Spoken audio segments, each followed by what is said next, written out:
আসসালামু আলাইকুম ভিউয়ার, সবাই কেমন আছেন? আশা রাখি অনেক বেশি ভালো আছেন। আপনাদের ফাতেমা আপু এই যে ভিডিও নিয়ে বসে গেছে, সারাদিন ভিডিও করে, রান্না বাড়া যাই করে না কেন সব কিছু আপনাদের সাথে দেখেন কি সুন্দর করে শেয়ার করে, বুঝতে পারছেন? কারণ ফাতেমা আপু কাজ কাম নাই, তো সারাদিন এই যে ডালটা ঘুরতেছে সেটাও আপনাকে দেখাচ্ছে। তারপরে হচ্ছে কি লতি ঘুরতেছে, সে আলান পালান থেকে তুলে নিয়ে যাচ্ছে, সেই লতি বাঁচতেছে, বুঝতে পারছেন? আপনাদের ফাতেমা আপু দেখেন কত সুন্দর করে ডাউল ঘুরতেছে। আপনারা এভাবে ডাউল রান্না করতে পারেন? পারেন না তো, না পারবেন কিভাবে? আমার থেকে একটু শিখে নেন কীভাবে ডাল রাঁধতে হয়, বুঝতে পারছেন? দেখেন আবার এই রান্না করতে করতে দেখেন আপনাদের ফাতেমা আপু এই দেখেন চুলা মুছতেছে, চুলা মুছতে মুছতে দেখেন হাত মারছে, একটা এক খায় হাত যে কত জায়গা পুড়ছে। তারপরে ফাতেমা আপুর লজ্জা নাই শরম নাই, ওই গরম চুলাতে হাত দেয়।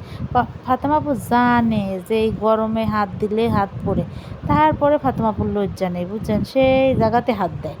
কেন যে এরকম করে আল্লাহই জানে। সে কবে যে ফাতেমা আপুর বুদ্ধি হবি, আপনারা কমেন্টে বললেন তো ফাতেমা আপুর বুদ্ধি শুদ্ধি কবে হবে। ফাতেমা আপু জানে যে আগুনে ঘি ঢাললে কি হয়, তারপরে কেন জানি আগুনে ঘি ঢালে, বুঝতে পারছেন? তো যাই হোক, এই যে কেমন কেমন করে রান্না বান্না করতেছি একটু শিখেন। এটাও কিন্তু একটা রেসিপি। এই যে ডালটা ঘুটলাম, ঘুটে হলুদ লবণ দিয়ে যে পানি দিলাম, পানি দিয়ে যে একটা হচ্ছে রসুন দিলাম। আমি হাজার রান্না বান্না কেন করি না কেন, আমি তো লালন পাকনি হতে পারবো না, বাড়ি বাড়ি যা ঢুস করে বসতে পারবো না রান্না করতে, বুঝতে পারছেন?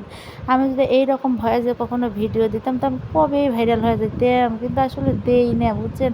মনের মধ্যে অনেক কথা জমা আছে, কথা যদি খালি মুখ দেখালে ফস ফস করে বলতে থাকে তাহলেই তো আমি ভাইরাল হয়ে যাই, নগার হচ্ছে মাহবুব আপার মতো, বুঝতে পারছেন? কিন্তু আমি তো যে শুদ্ধ ভাষায় সুন্দর করে মার্জিত ভাবে ভিডিও দেই, অনেকে সেটা আবার পছন্দ হয় না।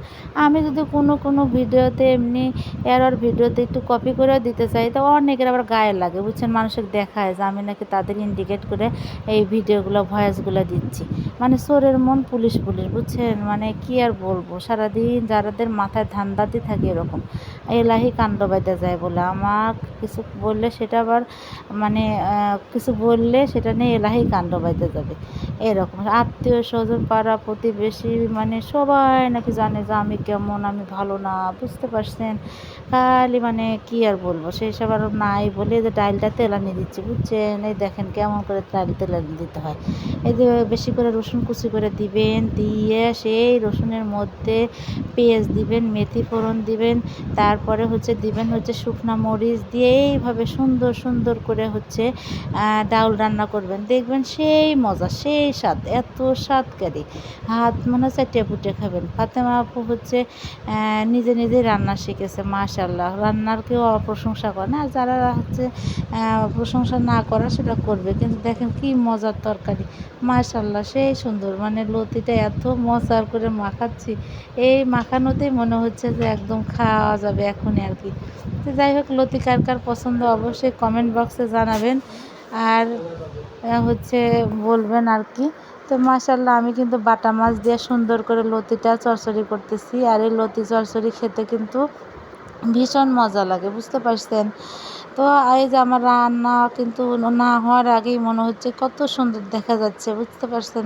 দেখতে কিন্তু মাশাআল্লাহ মাশাআল্লাহ অনেক মজার, অনেক স্বাদের। যাই হোক, সেই স্বাদের সেই সুন্দর হয়েছে। তো যাই হোক, সব মিলে অসাধারণ, এত সুন্দর মজার তরকারি, দেখতেই অনেক ভালো লাগতেছে। আর রান্না বান্না শেষ করে এই যে বসে পড়ছি কাজ করতে, বুঝছেন? সারাদিন এই যে বিছনা ঝাড়া, ঘর মোছা, বিছনা ঝাড়া, ঘর মোছা নিয়েই থাকি।